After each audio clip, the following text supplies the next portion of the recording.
प्रश्न 1. ऑक्सिजनयुक्त रक्त कशाद्वारे हृदयातून सर्व शरीराला पुरवले जाते? ऑप्शन ए महाशिरामार्फत, ऑप्शन बी महाधमनीमार्फत, ऑप्शन सी फुफ्फुस धमनीमार्फत, ऑप्शन डी यापैकी नाही.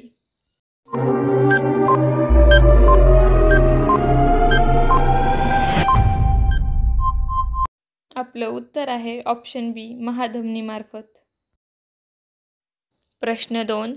मानवी शरीराच्या प्रत्येक चक्राच्या वेळी रक्त हृदयातून किती वेळा जाते? Option A 1, option B 2, option C 3, option D 4.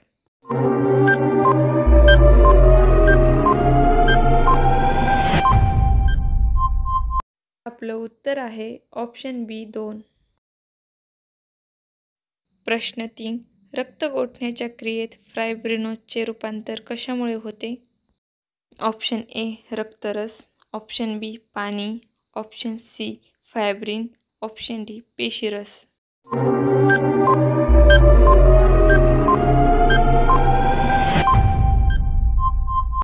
आपलं उत्तर आहे ऑप्शन सी फायब्रिन. प्रश्न 4. रोहिणीतील रक्तात पुढीलपैकी कोणत्या घटकांचे प्रमाण जास्त झाल्यास रक्त अधिक लाल दिसते? ऑप्शन ए कार्बन, ऑप्शन बी लोह, ऑप्शन सी क्षार, ऑप्शन डी ऑक्सिजन.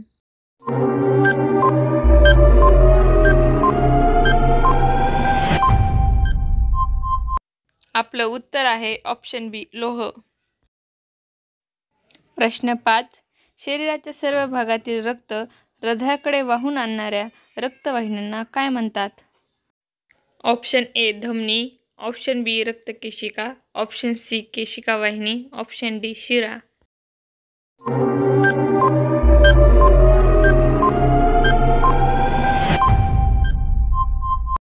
आपलं उत्तर आहे ऑप्शन डी शिरा.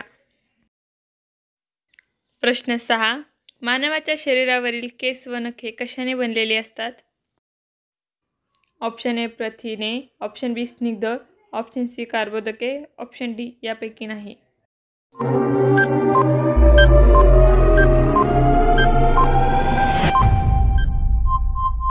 आपलं उत्तर आहे ऑप्शन ए प्रथिने. प्रश्न 7. रेटिना कोणत्या अवयवात आढळतो? ऑप्शन ए कान, ऑप्शन बी डोळा, ऑप्शन सी घसा, ऑप्शन डी यापैकी नाही.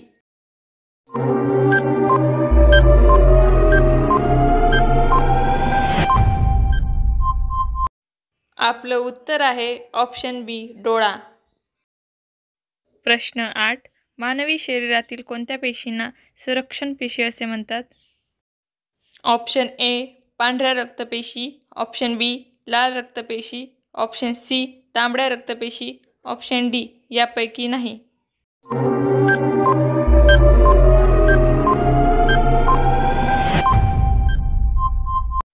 आपलं उत्तर आहे ऑप्शन ए पांढऱ्या रक्तपेशी. प्रश्न 9. आपल्या शरीरात साधारणतः किती टक्के पाणी असते? ऑप्शन ए 10 ते 20%, ऑप्शन बी 30 ते 40%, ऑप्शन सी 65 ते 70%, ऑप्शन डी 80 ते 85%.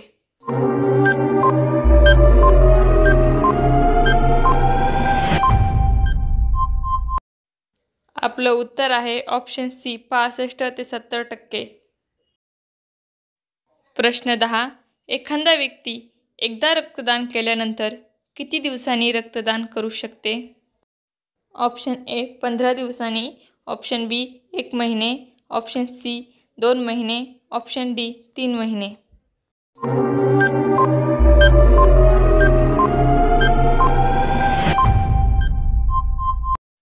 आपलं उत्तर आहे ऑप्शन डी 3 महिने.